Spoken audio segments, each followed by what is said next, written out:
From the Dirty Dozen to Fury, and even the atrocious Pearl Harbor, there have been plenty of movies telling the stories of the fighting men of World War II.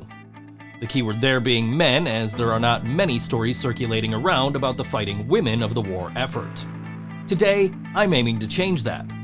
I'm ThinkSoJoE, this is Things You Might Not Know, and today I'm going to tell you about a brave group of women known simply as the Night Witches.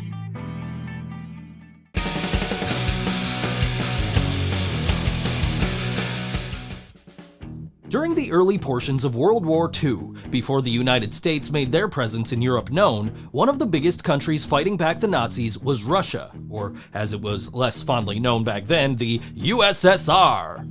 Many of the countries on both sides of the global conflict, the Allies and the Axis, had barred women from serving in their armed forces.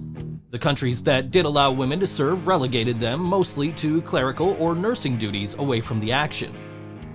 In the early years of World War II, the USSR suffered significant losses trying to hold off the Nazis at their westernmost border, which is shared with countries that Germany had already taken over and occupied, such as Poland. In 1941, Marina Raskova, a major in the Russian army, used the few connections available to her to petition then-Soviet leader Joseph Stalin. Seeing the heavy loss and the need for fighting bodies on their borders, Raskova was looking to obtain permission to form female combat units. That October, an order came down from command that 3 women's units formed within the Soviet Air Force. The most significant of these was the 588th Night Bomber Regiment, which was later renamed the 46th Taman Guards Night Bomber Aviation Regiment. German soldiers would later give this regiment their own nickname.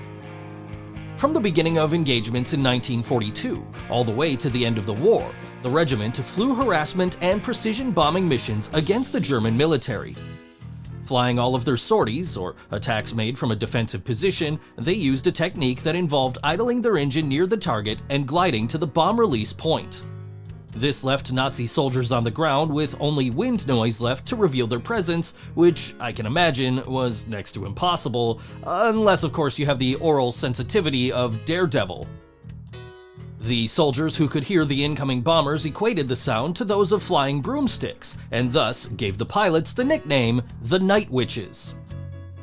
Using outdated Polikarpov U-2 biplanes which were made only of wood and canvas, the 588th Night Bomber Regiment flew over 23,000 sorties, dropping over 3,000 tons of bombs and 26,000 incendiary shells.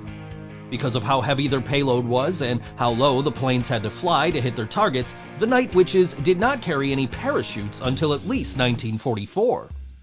On top of this, the Night Witches did not receive the warmest welcome from their male counterparts because, as we're all aware by now, the male ego is pretty fragile.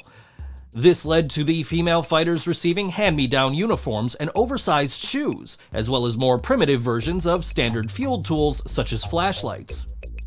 Despite the disadvantages, the 261 Night Witches flew and accumulated 23,672 successful combat missions stretched out over 28,678 flight hours.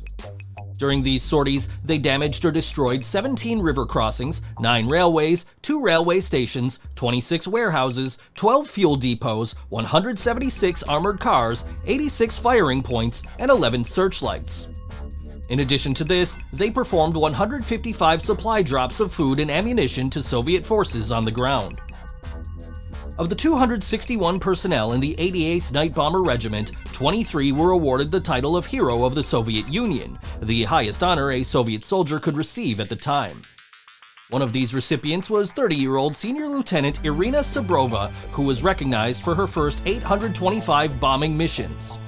When all was said and done though, Sabrova had flown a total of 1,008 sorties, giving her the highest number of successful missions in the entire regiment.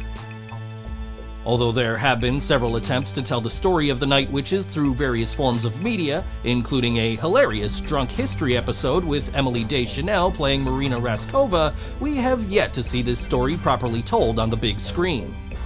Hopefully one day soon this will change, because this is absolutely a story that deserves widespread recognition.